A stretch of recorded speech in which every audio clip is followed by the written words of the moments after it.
History is a clock that people use to tell their political and cultural time of day.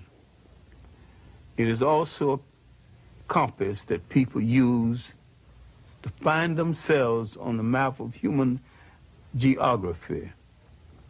History tells of people where they have been and what they have been, where they are and what they are. Most important, history tells a people where they still must go and what they still must be. The relationship of history to the people is the same as the relationship of a mother to her child.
How do you describe a legend? An African-American hero, an historian, an activist who for half a century has charted a singular course dedicated to the intellectual and spiritual liberation of a people. Though his eyes are now darkened by glaucoma, he continues to enlighten the lives of thousands of men and women through the pages of his many books and in university classrooms across the country. How do you describe a legend? You can't, really. But you can meet the men and women who influenced him. You can learn from him the hidden history of the African people. Learn from him a different way of making sense of this complex and often very confusing world. And you can let Dr. John Henry Clarke tell his own extraordinary story in his own soulful style.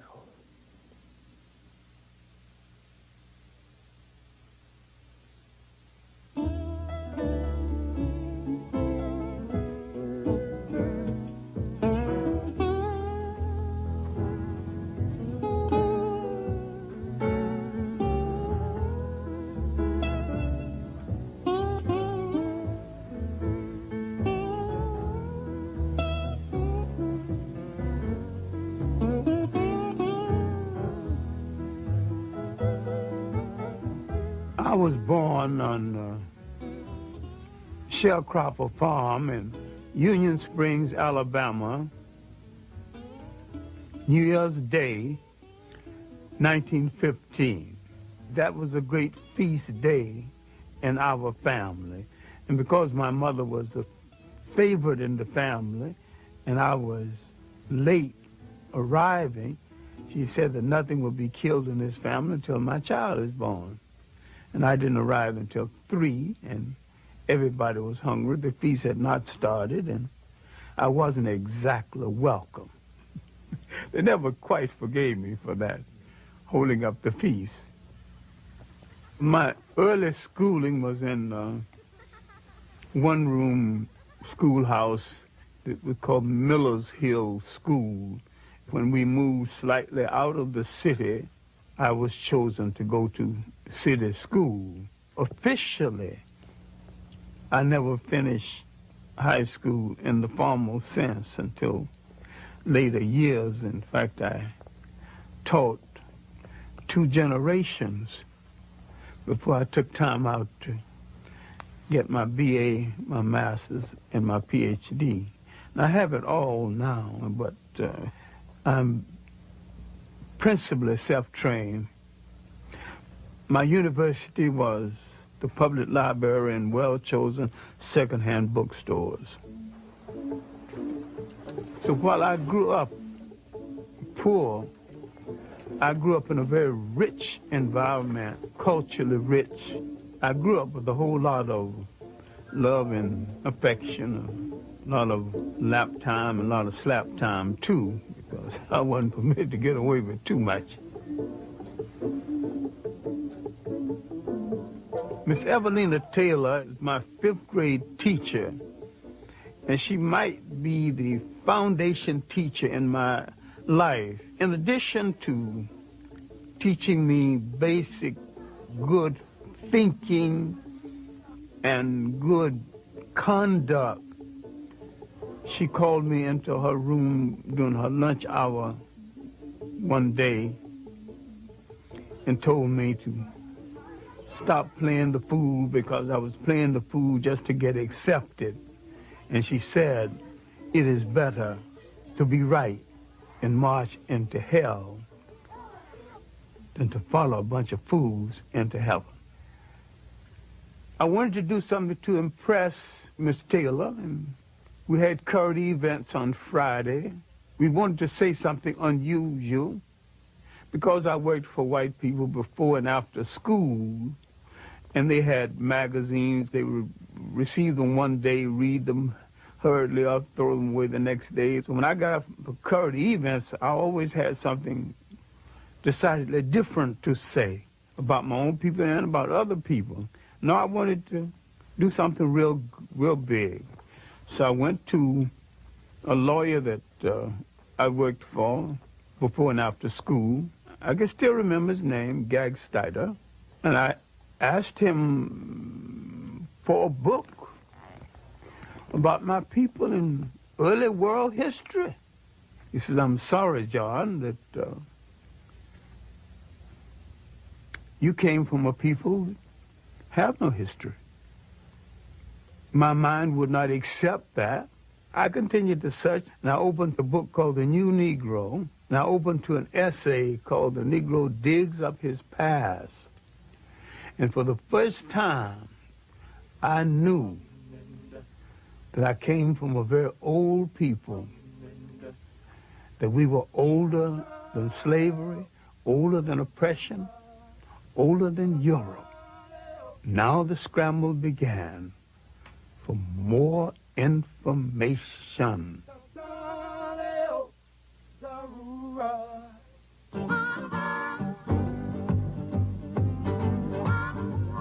During the disaster years of the Great Depression, Americans in huge numbers take to the rails.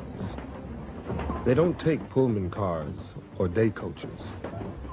They stow away on the freights, riding the rails in search of the opportunity to create a better life. John Henry Clarke wrote them. Out of the South first, briefly to Chicago, and then on to New York City. I had a dream. I thought that because I'd had some success in writing local plays, writing lyrics for songs for local plays, and that I could go write professionally. It was a dream, it's a fantasy. I was pursuing this fantasy. At 18, you can pursue all kinds of fantasies. In the shadow of Manhattan's towering skyscrapers lies black, sprawling Harlem, greatest Negro metropolis in the world. My impressions of the Harlem community, in the first place, it was a clean community. It was an orderly community. It was a safe community. It was a community with its customs that we have forgotten now. Street-speaking customs, strolling customs, social customs. There was a time when 7th Avenue, now Adam Powell Boulevard, was the street of choice. And you did not walk down 7th Avenue on Saturday or Sunday without a coat and a tie. There was a custom of getting your lady in your long good suit and walking down 7th Avenue to show her off. You would walk 15 blocks. Sometime when you had $1 or so to spend, you would take on the 5th Avenue open bus all the way down to New York University and all the way back. And she was satisfied, and the whole evening you hadn't spent $1. A lot of times you didn't have one. They sure don't make ladies like that anymore. There was a time there were 3 functioning vaudeville theaters in Harlem, all well patronized. The Lafayette, Harlem Opera House, and the Apollo. The old Lincoln Theater, now a church, used to be a legitimate theater where the plays downtown would be brought uptown with the played with a black cast. Tyrant, show my face. And that was our Broadway. I got involved with the communists and the socialists and other radicals, and began to read literature on the Russia of that day and to see movies about Russia. And I was never a member of the Communist or the Socialist Party. I was active briefly in the Young Communist League.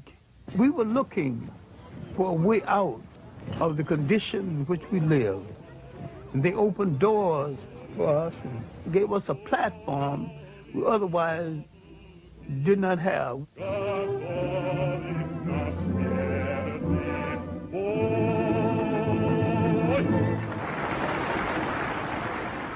Paul Robeson was the one artist who made the great sacrifice based on commitment. And that commitment is that an artist supposed to use his or her art to change the society in which they live. W.E.B. Du Bois is our greatest single intellect we produced in the whole of the Western world. And he's not just a black American intellect. He is an American intellect equal to any. W.E.B. Du Bois, Paul Robeson, the party came closest to what those men wanted to stand for in the world was a fair deal for the working people of the world. We would examine it later to our sorrow. We were in an argument between not a liberator and an oppressor, but 2 oppressors with different techniques and methodology of oppression. In the final analysis, Russia did not want us to be free any more than the United States and England and the imperial powers, but they wanted us under their domination. I never thought the left movement, communist or socialist, made any serious study of the history and the background of the African people of the world. And they had a preconceived notion of us that had nothing to do with our reality. And these African communal societies, where each got according to his needs, were not copied from Europe because they existed before there was a Europe. In these societies, based on the concept of the family and the community, everyone in the society had a responsibility. And in these societies, there was no word for jail because no one had ever gone to one. No word for orphanage because no one had ever thrown away any children. No word for old people's home because no one had ever thrown away grandma and grandpa. And while I had some admiration for the conclusion of Karl Marx, I dare to say he was a political opportunist and a Johnny-come-lately because he was rehashing something that was in the world before the first European wore a shoe or lived in a house that had a window. During my early years in Harlem in the 30s, my writing consisted mainly of poetry, short stories, and little essays on aspects of history. The Harlem Renaissance writers, of course, influenced me. I knew Claude McKay. I knew Langston Hughes. I knew Richard Wright before he had published Native Son. I knew Wallace Thurman, Nellie Larson, Jesse Fawcett. I found a Pan-Africanist consciousness in a Langston Hughes and to some degree in a Claude McKay. But the rest of them were rather parochial. Finally, I got to meet Arthur Schomburg. Arthur Schomburg, mentor to 2 generations of African-American scholars. The legacy of this Puerto Rican-born historian is the world's definitive institution of its kind, Harlem's Schomburg Center for Research in Black Culture. I went down the 135th Street Library, and he was on the 3rd floor, and I asked, very humbly, asked the librarian, do you know anybody who would give me a letter to see Arthur Schomburg? And she said very sharply, you know, impatiently, because she was short of help, you just have to walk up 3 flights. I walked up 3 flights, and there Arthur Schomburg was holding down the desk, being 18 and rash. I wanted to know the history of African people of the world, henceforth, right now, within the hour, his lunch hour, all of it. He said, sit down, son. What you're calling African history and Negro history are the missing pages of world history. Then he said, son, go study the history of your masters. Go study the history of the people who enslaved you and find out why they found it a necessity to remove an entire people from the respectful commentary of the history of the world. Well, my earliest impressions of them was a people in power who intended to stay in power, and I began to wonder why they had so much and other people had so little, and why everybody I knew worked harder than they. Who made this arrangement? I studied European history and world history. Now, when I went back to Schomburg with some knowledge of background of European history, now he began to show me how to study African history. Arthur Schomburg taught me the interrelationship of African history to world history. Willis N. Huggins of the Old Harlem History Club taught me the political meaning of history. And from the lectures of William Leo Hansberry of Howard University, I learned the philosophical meaning of history. The most valuable lesson I've learned is that when you address a people by their right name, that name must relate to land, history, and culture. All people go back to the geography of their original origin and identify themselves, no matter where they live on the face of the earth. We have overused the word black because black tells you how you look, but it don't tell you who you are. You can call an Italian white, but that don't tell you anything about him. We are the only people who seem to have lost that all essential trait of geographical and historical reference.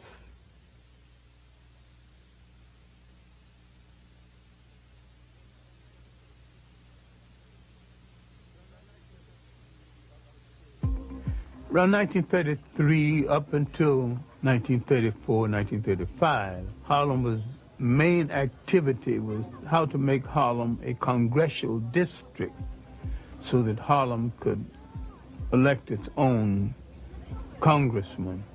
Adam Powell was just began to show his weight. We were fighting to get jobs on 125th Street, fighting to get jobs in our own neighborhood. I admire Adam with all of his faults. He was the best person that Black America has ever sent to Washington. He got the job done. When he went to Washington the first time, they told Mr. Powell that we don't accept blacks in the congressional dining room. And Adam smiled and said, well, you don't accept them. Well, that's your custom. The next day, Adam got the tallest and the meanest looking and the blackest of the blacks he could find and marched them into the congressional dining room as his guest and got away with it. But it was a period when we were reassessing our role in the whole of the Western world. We were tuning into Africa as much as we could and having African forums and making a serious study of African history. Black men wanted to go to Ethiopia and fight on the side of the Ethiopians, but America would not give them passports and let a single one leave the country for that purpose. And yet, Italians could get passports to go and fight with Italian forces against Ethiopia. Now later, some of the same black men who couldn't get permission got permission to go fight in the Abraham Lincoln Brigade in Spain. I'm a physician. Physician? And then why would you want to go over in Ethiopia? Well, I feel it's my duty to give my profession and, if necessary, my life in the cause of Ethiopia. And I desire and be happy to die for the defense of entire Africa, including Abyssinia. That's fine. Sign right here on the dotted line. See, originally, Africans did not define themselves by continent, but more by regions. Africa as a continent began to be defined by foreigners. In North Africa, the Romans had a province called Afrique. The word became Africa. The history, both known and hidden, of the land where time began has been a primary focus of Dr. Clarke's scholarship throughout his long career. The concept of social order, the concept of an organized society came out of Nile Valley civilization before there was any other society that has been known to man functioning any other place in the world. The significance of Nile Valley civilization is that it was that civilization that set a standard of performance untouched by the other civilizations of the world. And people are reluctant to give an African credit for a creation that happened in Africa. They also forget that the Nile Valley stretches 4,000 miles into the physical body of Africa, and that it was the world's first cultural highway. For centuries, Eurocentric scholars had rejected the idea that the mighty Egyptian empire was in fact created and maintained by black Africans. The concept that Western civilization was the product of non-white intelligence, imagination, technology, and spirituality was unacceptable, both psychologically and politically. A brilliant Senegalese scholar and scientist would shake, and many say topple, the very foundation of that conventional wisdom. His name was Cheikh Anta Diop. His research was brought to the attention of the English-speaking world through the efforts of his longtime colleague and friend. I was wondering why his books had never been published in the United States. He said there was no publisher's interest in his books, and so it took me 7 years to interest the publisher in the books of Cheikh Anta Diop. Diop's disciples refer to him as the Pharaoh of the Upper Nile. You must be strong enough and serene enough de voir les faits historiques to see the historical facts et de les interpréter and correctement. to interpret them. Nous pouvons tous être passionnés, We can all be impassioned, Mais ce n'est pas de cette manière que nous résoudrons les problèmes complexes de l'humanité. But that is now not how we will resolve the very complex Donc cette problems of domination humanity. dont nous souffrons, dont j'ai souffert moi-même, The domination that we suffer from, that I have suffered from myself, notre propre domination des autres races l'a précédé. our domination of other races preceded it. Donc l'Afrique a exercé un impérialisme continu pendant 4000 ans. For 4,000 years, Black Africa had an imperialism. Toute l'Afrique occidentale était conquise et était justement sous la domination noire. All of Western Asia was under the domination of blacks. On n'aurait pu jamais penser à cette époque-là que la situation pourrait un jour être renversée. And at that time, no one would ever have dreamt that the situation could be reversed. C'est pour ça que l'étude de l'histoire nous redonne la sérénité pour apprécier les faits et les relativiser. This is why the study of history gives us the serenity required to appreciate the facts as they are. In 1974, he would challenge the major scholars of the world on the concept of Egypt not being anything other than an African state. In the conference on the peopling of Egypt, leading scholars of the world met and debated. Most of them wanted to put Egypt's origin outside of Africa. Sheikh Anta Diop and his protege, Theophile Obenga, placed Egypt within the context of Africa's totality. Sheikh Anta Diop was more than a historian. He was a scientist, he was a paleontologist, and he had proven that if he could get the pigment from some of the mummies, he could prove their African origins. All the rest of the conferees came just to disagree, and when it was all over, they had to admit these two men came prepared to prove their case. At that point, they began to close the door to the research of Sheikh Anta Diop.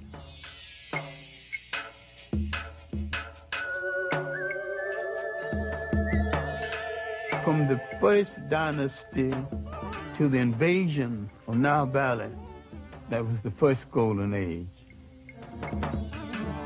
And from third dynasty came the great multi-genius Imhotep, the real father of medicine, who lived 1,800 years before the Greek who was called the father of medicine.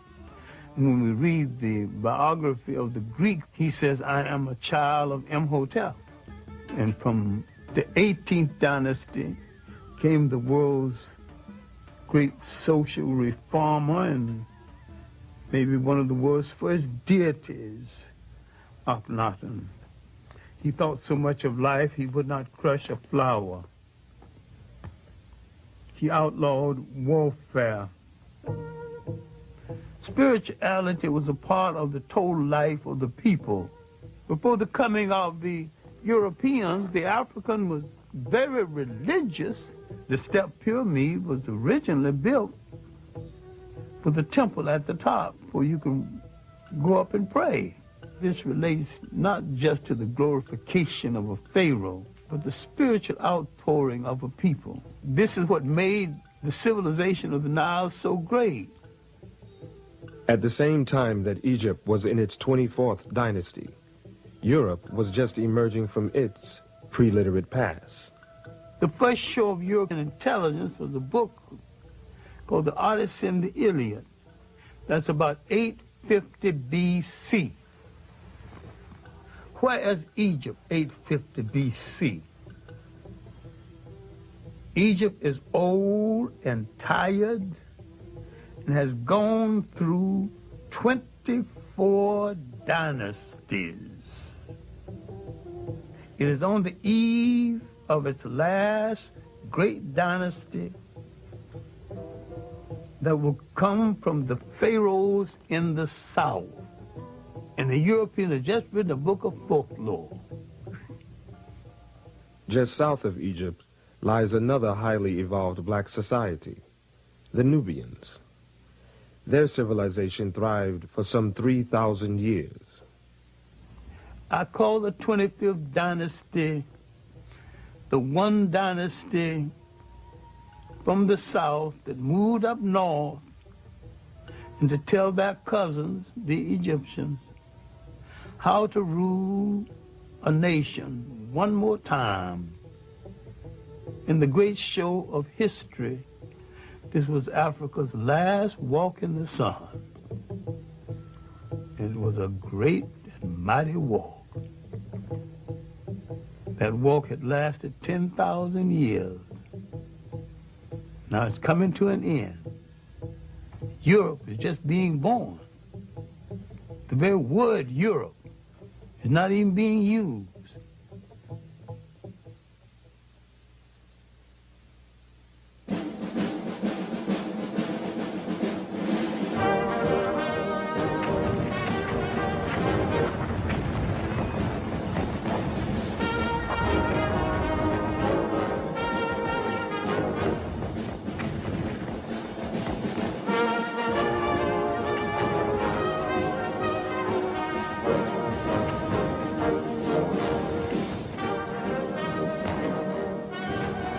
I was drafted to the Army in September 1941.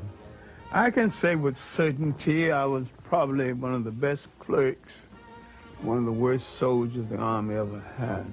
I couldn't shoot, didn't like the hot sun, didn't like to go on those all-night trips, but I was a wizard at administration. I made sure my men got what was due to them as soldiers and men. Not as black men, but as soldiers and men.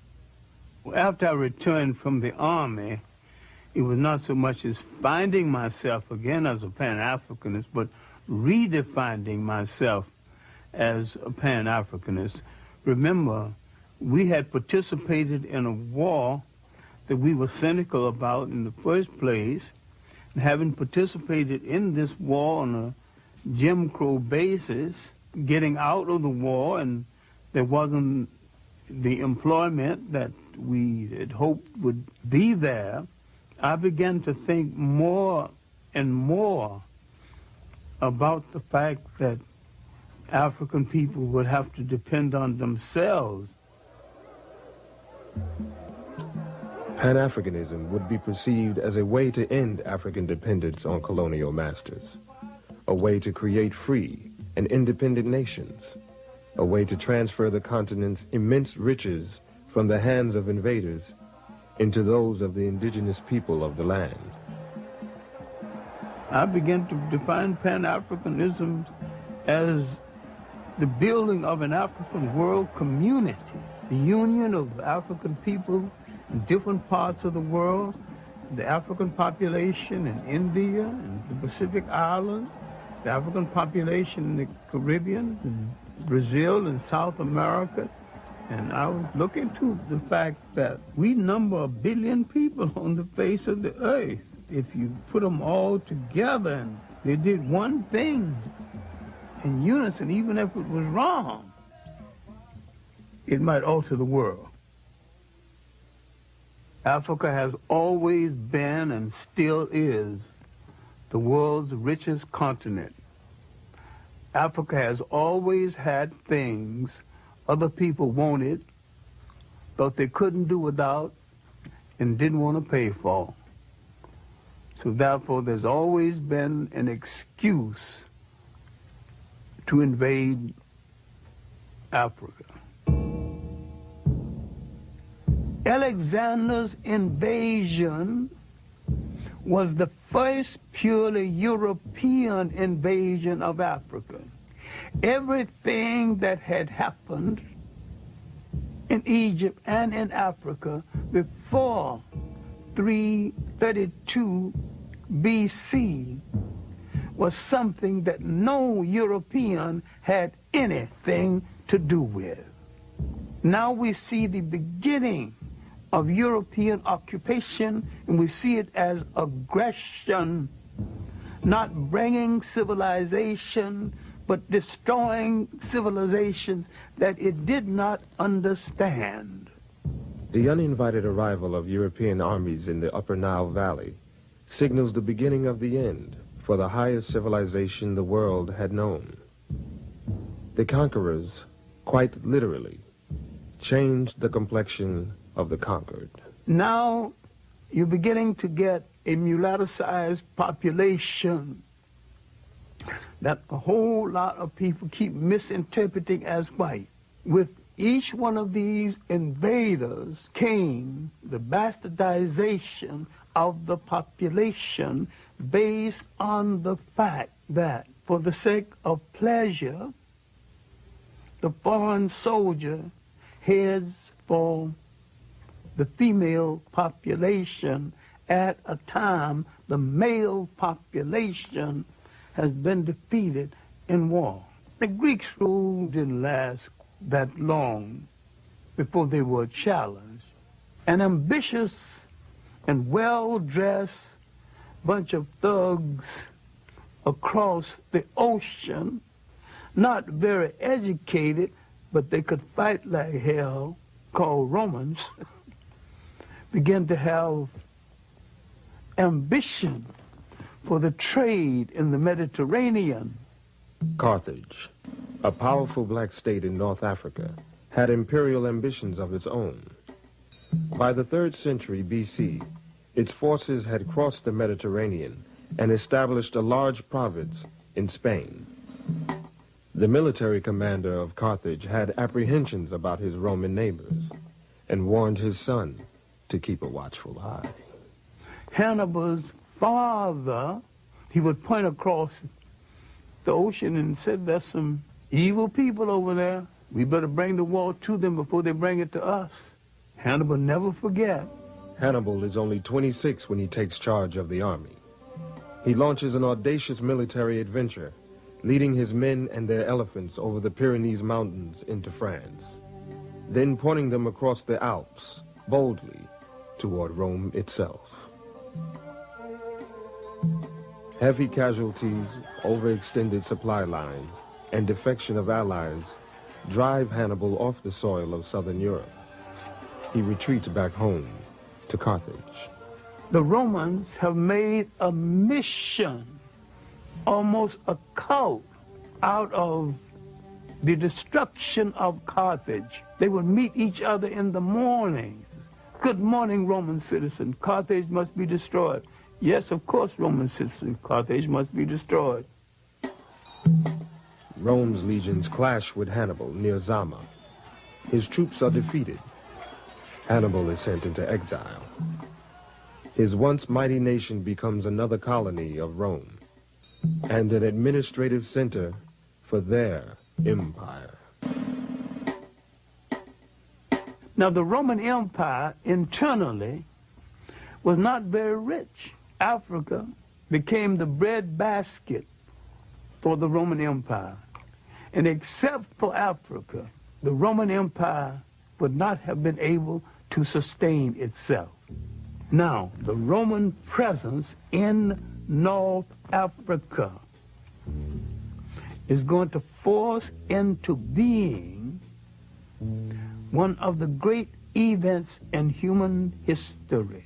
Roman taxation, Roman oppression would cause people to turn to new gods and question old gods, to turn to a story about a God who comes forth to rescue them. Now, they would draw from African folklore the story of the child in the manger. Now, what am I saying? Later, in retrospect, he was referred to as Jesus Christ. Now, you can argue about the coloration of Christ if you want to, but I can sell that very quick and we can go on to the next subject. Was he a Roman? The answer is no. Was he a Greek? The answer is still no.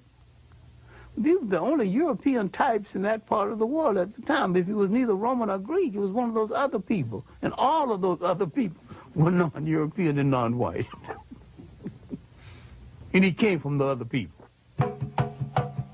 During that time of Roman dominance, Africans hold high military and administrative posts in the empire. The Romans and the Greeks had no color prejudice comparable to the kind of prejudice we would know later on. Otherwise, why would 3 Africans become emperors of Rome? Why would there be 3 African popes. Finally, Constantine decided to make Christianity the religion of the whole of the Roman Empire. Now we're coming to the critical period when the Roman domination of the church so corrupted the church, the Africans began some disenchantment with the Roman interpretation of Christianity. Constantine calls a council of bishops and priests at a place called Nice.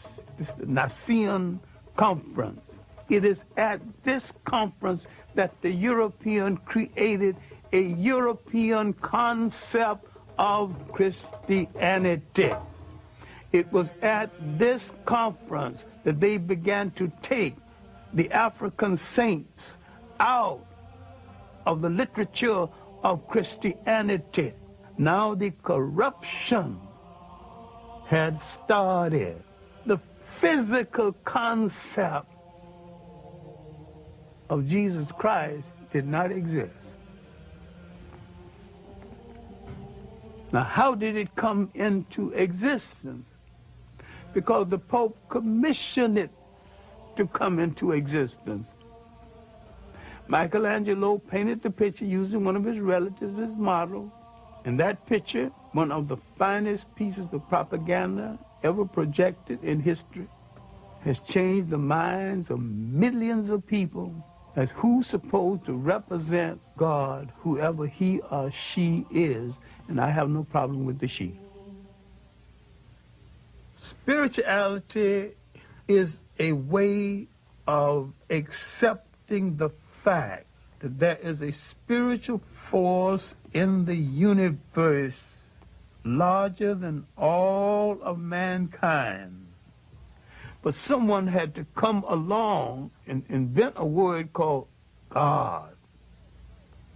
Then someone had to say of another God and say, mine is better than yours. And someone had to create faith. Someone said, I have the true faith. Religion is the organization of spirituality into something that became the handmaiden of conquerors. Nearly all religions were brought to people and imposed on people by conquerors and used as the framework to control their minds.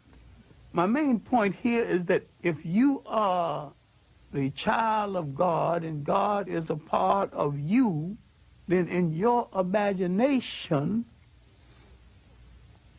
God's supposed to look like you. And when you accept a picture of the deity assigned to you by another people, you become the spiritual prisoners of that other people.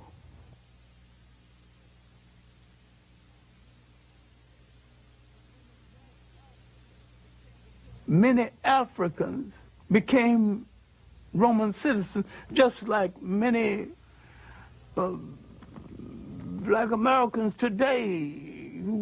I have nothing to do with Africa. I'm an American. I'm a citizen. I'm an American. There were Africans way back there with that same kind of split personality silliness, not knowing where their ethnic identity belonged. Rome's hold over its far-flung provinces weakens. In North Africa, it faces a new and fierce challenge: Islam. The Arabs, noticing the weakness of the Romans in North Africa, began to court the favor of the Africans. Arabs convinced the local black populations to join in the struggle against a common oppressor. They also convinced many of them to abandon their traditional beliefs and pledge their allegiance to Allah. The Africans assumed that by supporting the Arabs would get the Romans literally off their back. They were right. The Arabs did get the Romans off their back, but the Arabs replaced the Romans on their back. And like most conquerors, they declared war on African culture and African ways of life. The Arab has always been a propagator and a defender of slavery. They've always rationalized slavery based on Islam. I do not think any religion sanctions slavery. And anytime you use a religion to sanction slavery, you're misusing that religion and misusing the word of God. Well, the Christians did it, and the Arabs have done it, and the Hebrews have done it. It's not right in any case. Islamic armies, their ranks dominated by African converts, defeat the Romans and push on to the continent of Europe. In the process, they capture Spain. There, the Africans and Arabs create a rich, cultured, and powerful empire. So powerful, it endures for 500 years. The achievement of the Arabs at this time is they have driven the Europeans out of the Mediterranean. The European now must go back into Europe. They have no empires, no great connections outside of Europe. And because of this, they ultimately would go into a period called the Dark Ages. People are confused because when the European mentioned the Dark Ages for him were not the Dark Ages for other people. Concurrent with his Dark Ages, the African had his third golden age. As Europe suffers, three great kingdoms are emerging in West Africa: Mele, or Mali, Ghana, and Songhai. These were lands of enormous wealth, generated by their control of the trade routes across the Sahara and the abundance of their gold mines.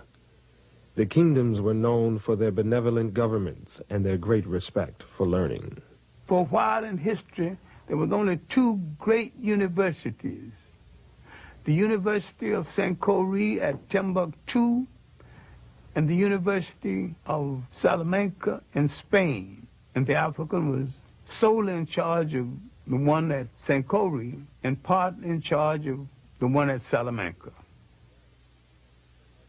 The Arabs had to some degree institutionalized the practice of African slavery.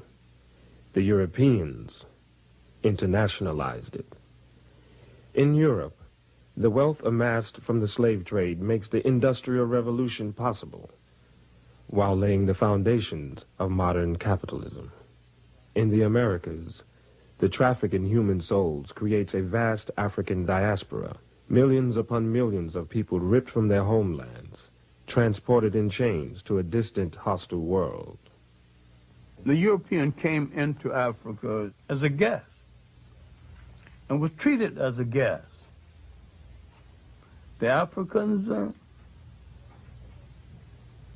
unsuspected, political, naive, as some of them still are, because he had nothing against the Europeans and he had never enslaved any Europeans.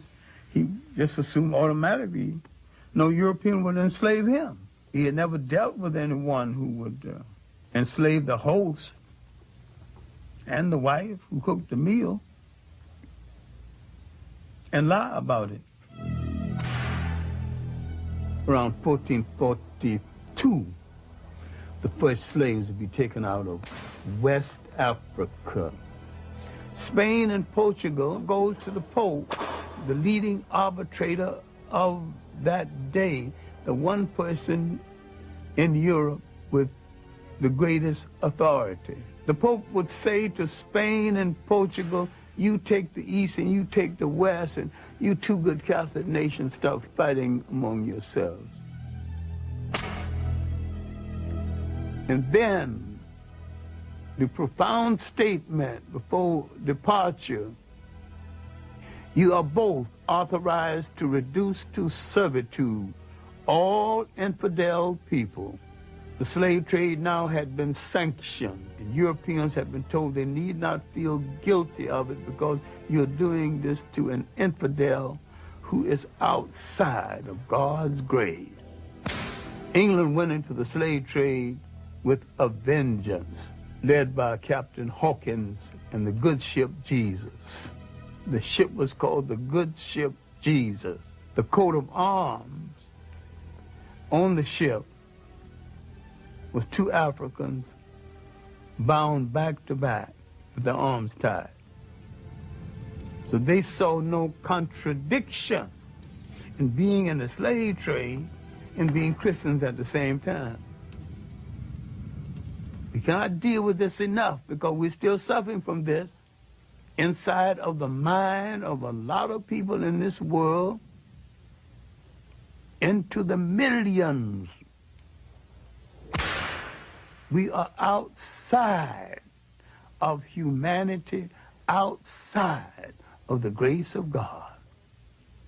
That's a terrible feeling as you walk the earth, because what has been taken away is your essential humanity, your human beingness. And when they take away your human beingness, they take away your nationness. Early in the 19th century, the concept of slavery began to yield to the concept of colonialism, a more sophisticated form of slavery. Slavery as a system became unwieldy, and besides, there's a point where it was saturated. Everybody who wanted a slave had one, who could afford one. The European nations of size that did not have any portion of Africa began to grumble. At the Berlin Conference, 1884 and 1885, the European powers of substance who did not have any part of Africa now were given some parts. Africans did not fall at the feet of the European invaders. They fought fiercely, bravely, and continually. Anti-colonial wars started up down the coast of West Africa and parts of Inner Africa and in the Congo. There was armed resistance. The Zulu wars lasted from the 1650s when the Boers arrived to the last Zulu war was 1906. In Ghana, the Ashanti wars lasted from early in the 18th century to the last Ashanti war led by a woman, Ye Asantewa, in 1900. For a while, it looked as though the Europeans would not be able to hold on to the continent. More manpower and more ruthless treatment brought it mainly under their control. By 1884, 1885, and afterward, there was no dispute about who was in charge of Africa, just who was in charge of what part of it.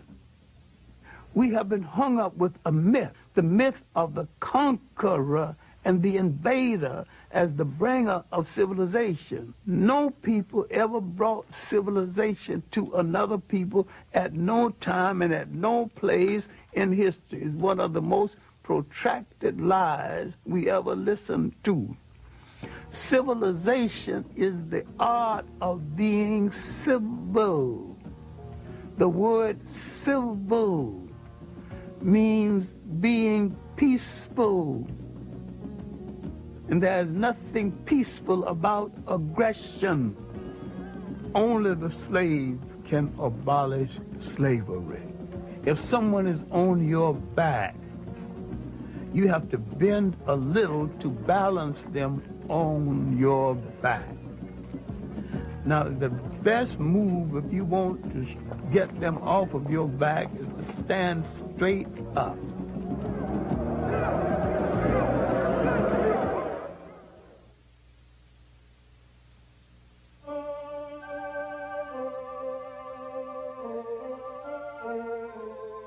There's something about an island, a body of water, It creates a special kind of dreamer because they did not know where they came from in Africa. They dreamed of the whole of it, bring it all together in one piece. The seeds of Pan-Africanism, planted in the United States during slavery years, later flourish in the fertile soil of the British West Indies. Trinidad produced the three greatest Pan-Africanists, H. Sylvester Williams, C.L.R. James, and George Padmore. In Trinidad, they found the Pan-African League. H. Sylvester Williams would eventually call it Pan-African. He would call a conference in London in 1900. A few scattered Africans, a few people from the Caribbean, W. Du Bois from the United States. They did not ask for the independence of African states then.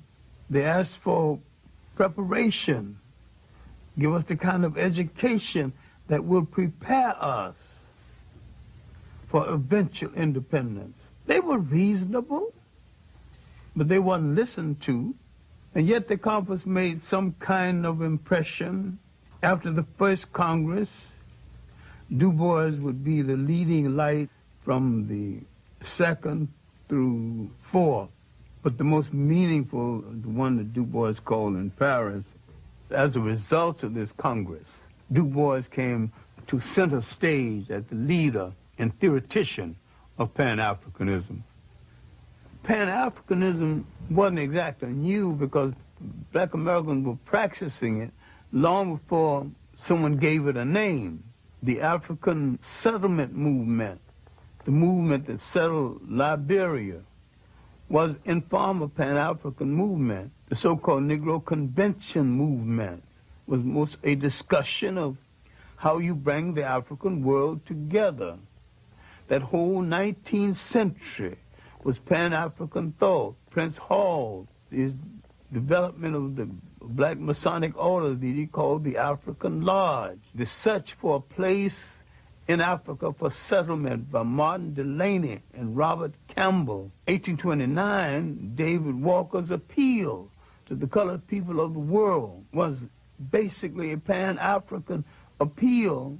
All of this, before we come down to the end of the 19th century.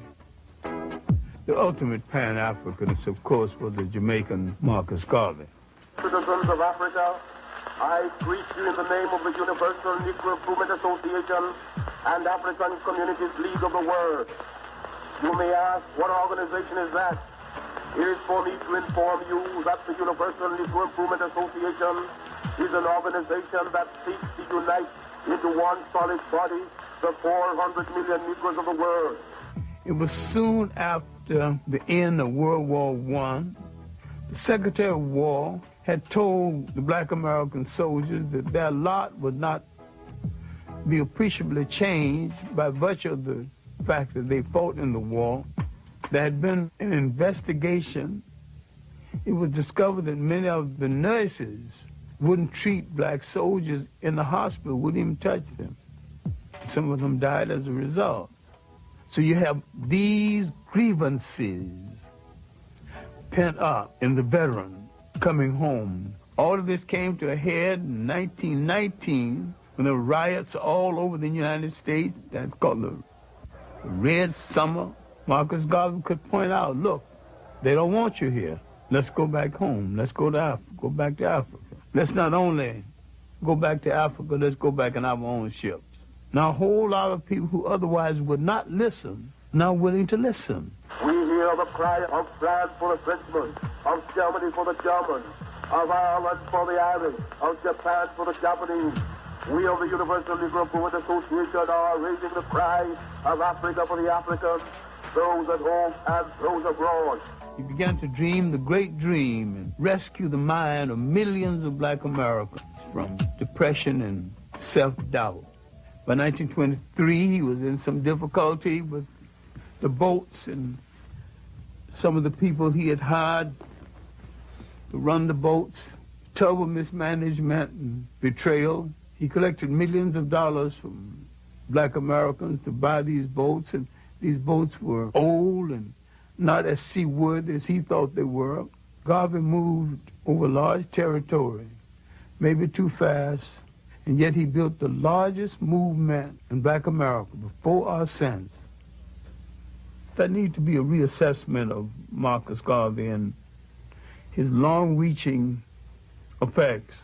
He called attention to what slavery and colonialism had taken away. They took away a concept essential to all the people in the world. They took away the concept of state management and state maintenance. Once you are taken from the geography of your origin and forced to live in a state designed by others, you're still the slave to the man who's astute enough to control a container called the state. The cannons of World War II were barely cold when Africans met in Manchester, England. They were prepared to claim that container called the state for themselves. The Pan-African Congress of 1945, now you have the one thing you did not have in the rest of them. You have Caribbean scholars, African-American scholars, not a whole lot, and Africans themselves are now participating. We're not talking about Africa out of the presence of Africa. Now you're talking about Africans with the Africans on the scene. One African being the co-convener of the conference, Kwame Nkrumah. Out of that fifth Pan-African Congress came the mentality, the basic planning to rule and to take over a nation. The others were saying, give us the education. At the fifth Pan-African Congress, they said, we got the education, we got the manpower, we want to rule now. The people of Ghana resisted British rule from the very beginning. In March of 1957, they become the first Africans to win their freedom. Kwame Nkrumah was ready to rule. When I knew Nkrumah in the Harlem History Club days, my impression of him was not as the future head of state, but as an African who's going to go back and make a major contribution to his nation, and he was a committed African.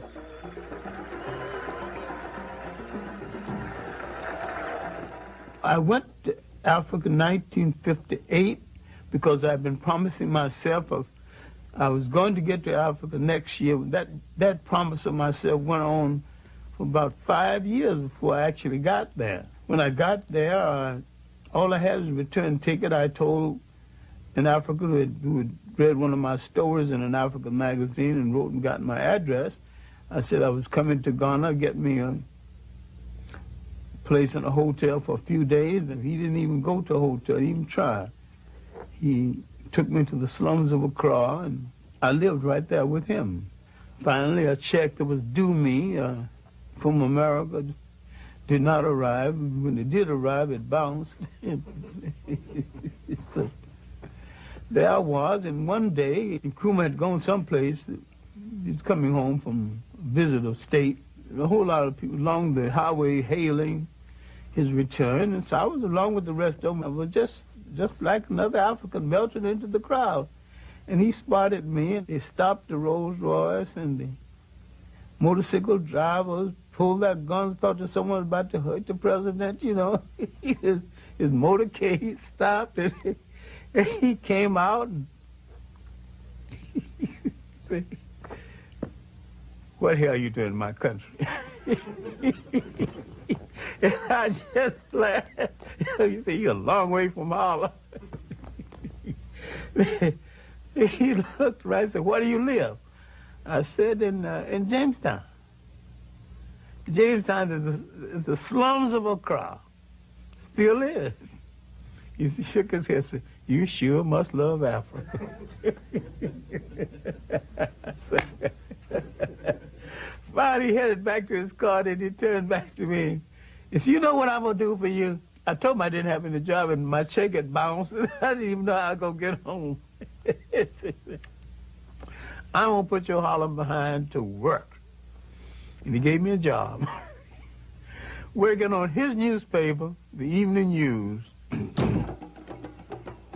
The significance of Ghana's independence at that time is that it gave spirit to the whole of the African world. It was a major impact on black America because it came at the time the civil rights movement was reaching a crescendo, a great height. His first vision of Pan-Africanism was the physical unification of Africa. And he said that Ghanaian freedom won't mean anything until the rest of Africa is free.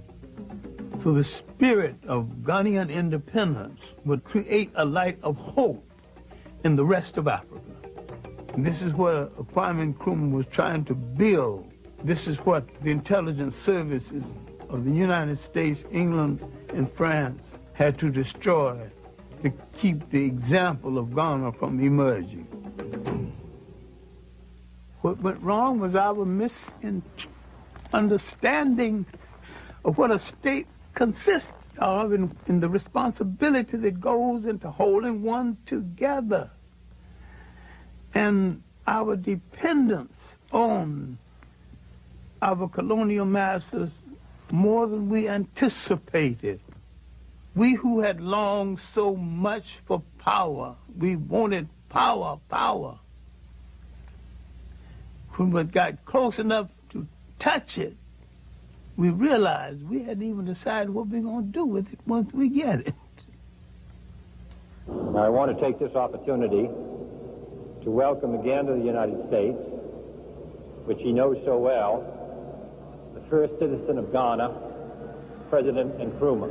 I was in the anti-poverty program in Harlem, and when Nkrumah came and spoke at the United Nations, I got the picture and showed it to them, and I got the speech.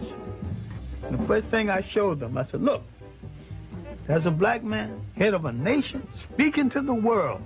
He got coarse, nappy hair. He didn't apologize for it. He said, here I am, African and black and bold and powerful and head of a nation. And I got something to say to you, and this is what I got to say.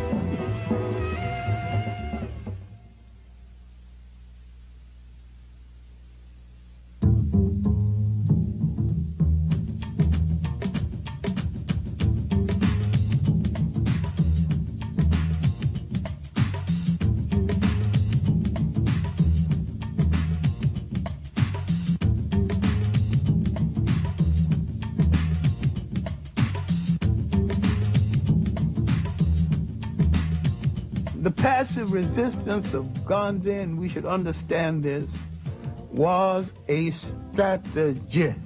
I regard myself as a soldier, though a soldier of peace. I received the inspiration to carry on in the nonviolent tradition from Jesus of Nazareth and the operational technique from Mahatma Gandhi. The passive resistance of the civil rights movement was sold as a way of life. A strategy is never a way of life. A strategy is something you use the same as you use an orange. When the juice is gone, you throw it in the garbage can. And Mahatma Gandhi was an East Indian nationalist, but a very skillful politician. And he always had a violent alternative waiting in the wing just in case his nonviolence didn't work. Today marks the beginning of a determined, organized, mobilized campaign to get the right to vote all over this state. I think Dr. Martin Luther King was the spiritual leader of the black movement, of the civil rights movement, and probably one of the finest theologians that we produced in recent years. He was a dreamer, and yet he was a committed man to struggle, and he made great sacrifice within that struggle. I had some strong disagreements with him. I never thought that we should be locked into the concept of nonviolence as a way of life. I was perfectly willing to use it as a strategy. I think we should be slow in criticizing Martin Luther King. He was brave enough to put his life on the line for what he believed. We are still here talking. That's proof enough of his bravery over ours.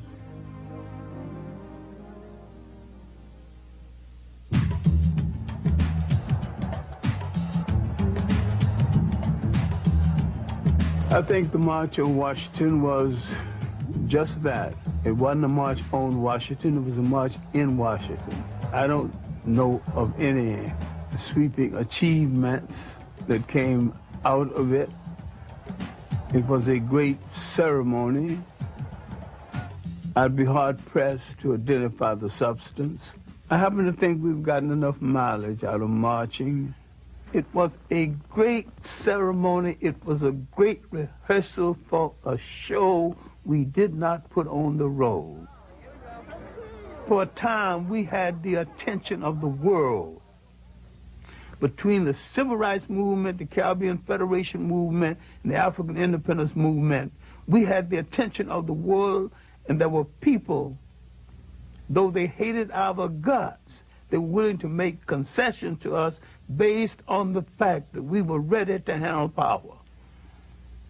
We made too many speeches and didn't do the necessary work, the unglamorous off-camera work that would have made it possible. That was our great mistake. Ceremony that lacked substance. And that was a voice, loud and clear and analytical.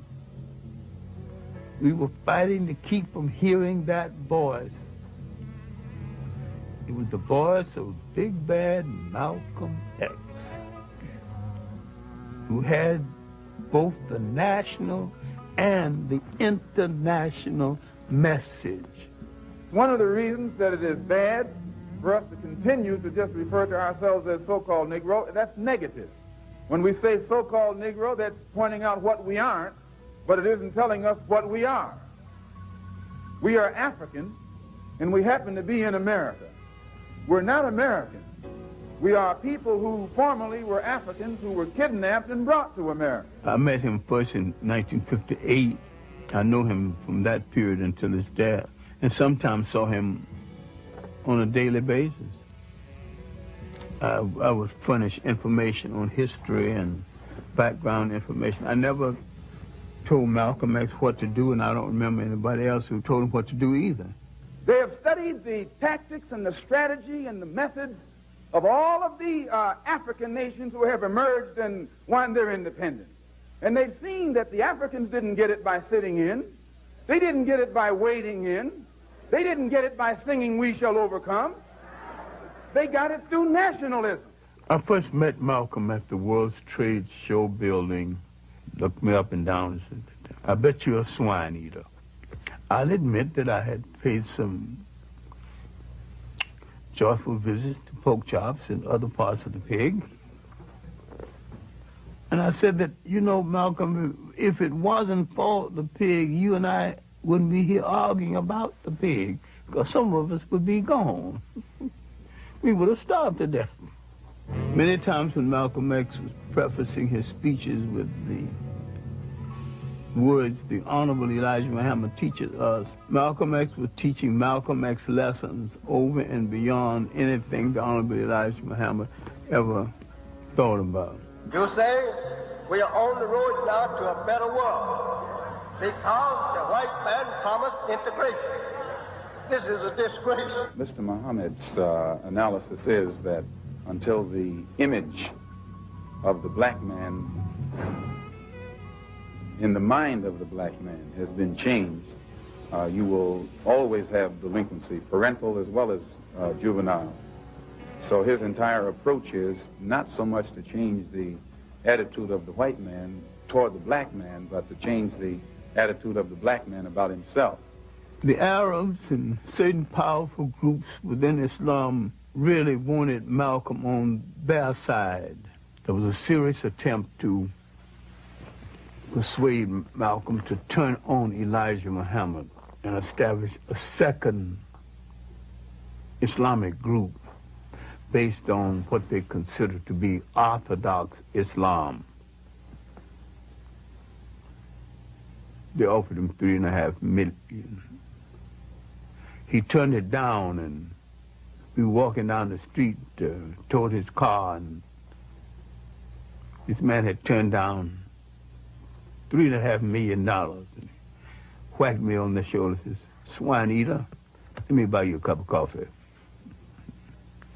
He was more loyal to Elijah Muhammad than Elijah Muhammad eventually was to him. Elijah Muhammad was getting old and feeble, and there was suspicion that Malcolm X would be the logical successor. There were those within the nation who didn't want Malcolm X as the logical successor because Malcolm X would have done some serious house cleaning. He was an honest man, and there were some thieves in the house. I think his development as a Pan-Africanist came a little later in his life. In the final analysis, he was as good a Pan-Africanist as any of the rest. We have to have the type of understanding of Africa and the type of understanding of our people here in order to build a bridge, a contact, a line of communication between the two. And once the lines of communication have been established, and our African brothers can stretch forth their hands and reach us, and we can stretch forth our hands and reach them, why, there's nothing that this blue-eyed man in this country will be able to do to you and me successfully from that day onward. Malcolm X had laid down a threat to the colonial powers of the world. It is nationalism that's bringing freedom to oppressed people all over the world. It was nationalism that brought freedom to the Algerians. It was nationalism that brought freedom to the Nigerians and to the Ghanaians.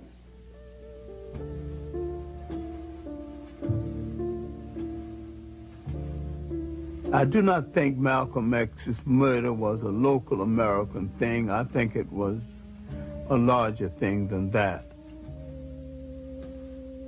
I do not think that Farrakhan had anything directly to do with the murder, but I do think Farrakhan is guilty of creating the attitude and the atmosphere that led to the murder. Without Farrakhan, Malcolm X, I think, still would have been assassinated. We were friends from the day we met until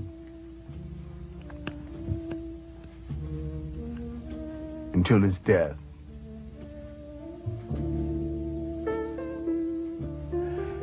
When I got the word of his death, I was in Connecticut.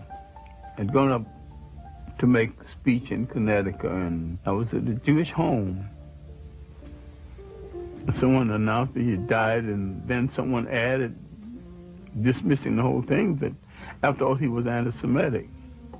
I know the man well enough to know that he really didn't hate anybody. He hated certain things people did.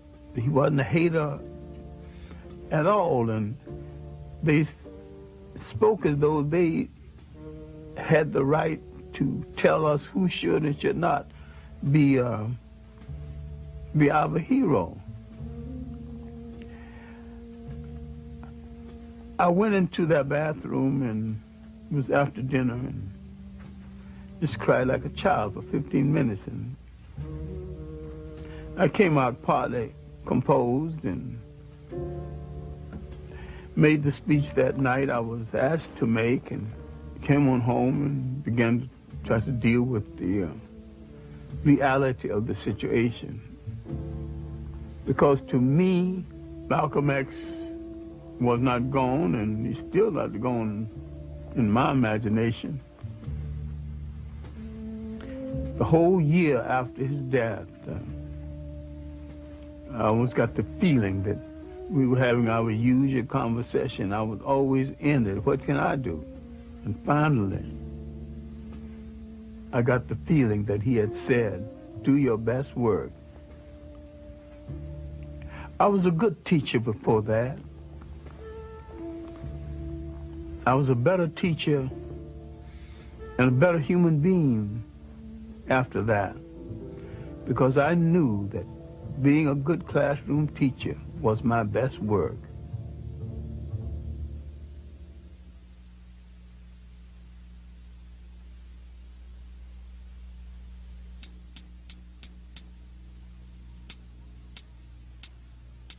We have to move to a position where we can feel strength and unity amongst each other from Watts to Harlem, where we won't ever be afraid.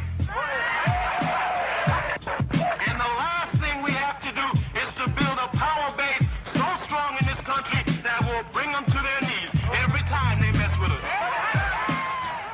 Individuals do not create rebellions, conditions do.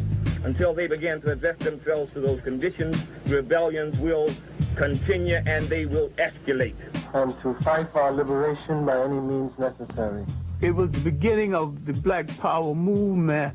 It was also the Black and Beautiful movement, moving into second gear. I would like to think that wearing the afro, wearing the African clothes was a move toward Africa. To some extent, it was a form of African consciousness, an African awakening. As a result of it, African people were stimulated throughout the world. But what followed the stimulation? What institutions came out of it? What of lasting value came out of it?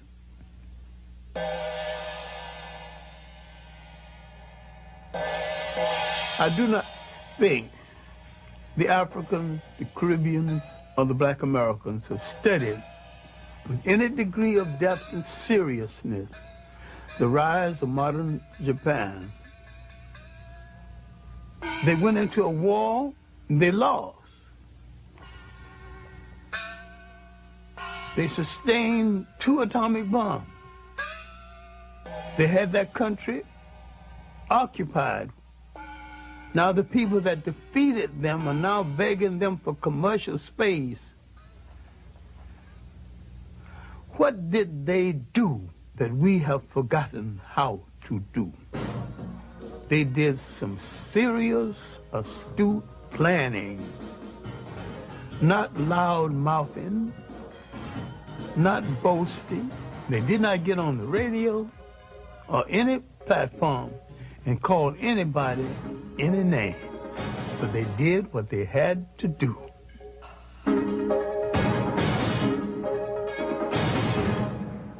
If we are carrying out a well-designed program for liberation, if it's written out, any literate person can contribute and share leadership. So if the leader dies while you're on page 13, move to page 14 and continue the struggle. Bury the man, continue the plan. I think every person that calls themselves a leader, a preacher, a policymaker of any kind should ask and answer the question in his own lifetime: how will my people stay on this earth? How will they be educated? How will they be schooled? How will they be housed? And how will they be defended? The answer to these questions will create the concept of enduring nationhood, because it creates the concept of enduring responsibility. Good morning! Assalamu alaikum! My dear brothers, black men, strong black men, upright black men, sober black men, together black men, unity black men, freedom black men, justice black men. Welcome to the Million Man March. 1 million black men make their way to the nation's capital. They are answering Minister Louis Farrakhan's call for unity, redemption, and atonement. It's the largest demonstration in American history. Marching is a strategy, and I think we have gotten enough out of the strategy. I think the march is a waste of shoe leather, gas, and energy. I have some serious problems with any kind of march for our liberation that leaves out one half of the mentality of our people, the women. I don't buy the rationale that the women need to stay home and take care of the children, you know. I ain't buying that. If they have no honorable place in your liberation is not worth the fight. Because you can't build no family struggle. You can't have no continuum. You can't even continue your name without that connection. Long live the spirit of the Million Man March. Long live the spirit of the Million Man March. I'm saying there's more to revolution than throwing your fist in the air. There's more to progress than marching. I want to say, my brothers, this is a very pregnant moment.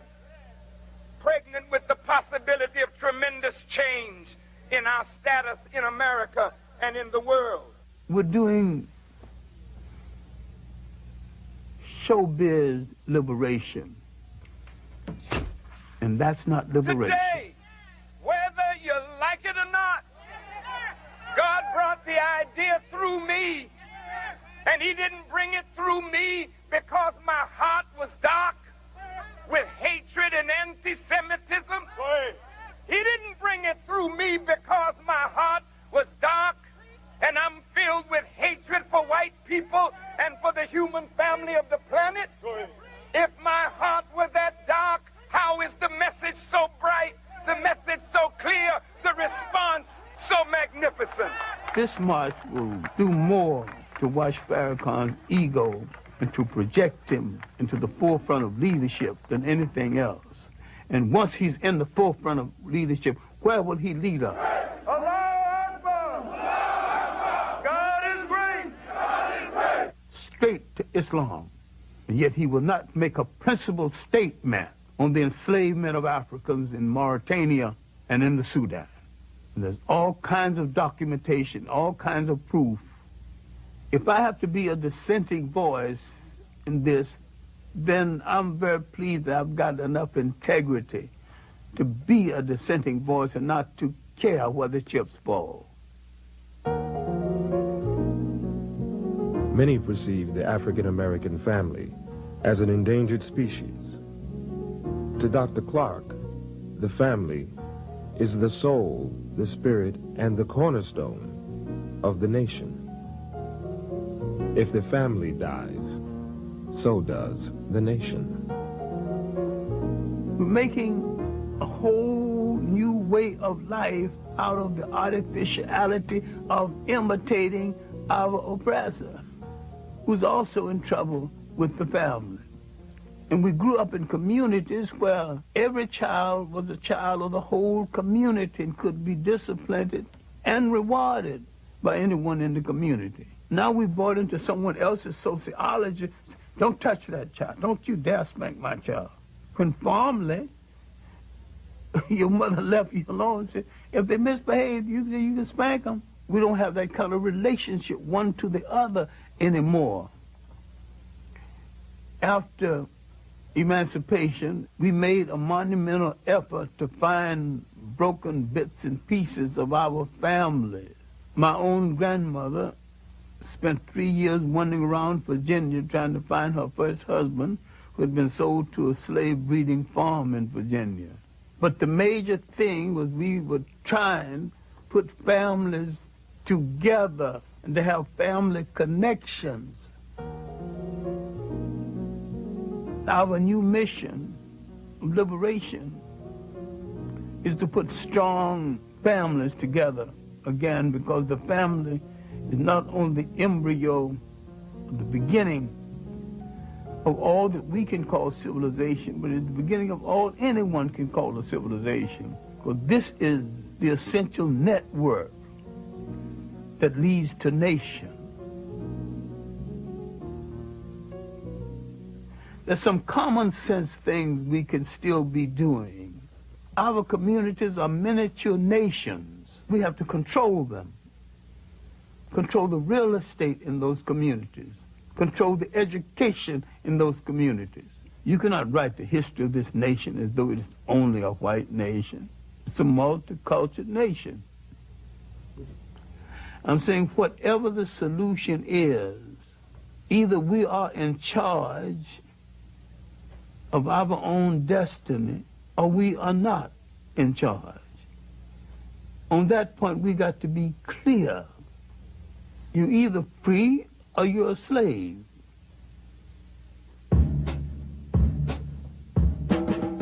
I want people to remember me as a creative classroom teacher. I'm self-educated, and I've read more books than most men see in a lifetime. Fortunately, I still remember the better portions of most of them, but I haven't seen the last of my life or the last of my energy. So I decided if you lose your eyesight, increase your insight. Use what you got and keep on doing the things that give your life meaning and give your life definition. I like for them to remember that I have been consistent. I took certain principle stands in my late teenage. Now at the age of 80, I have not discarded these principle stands.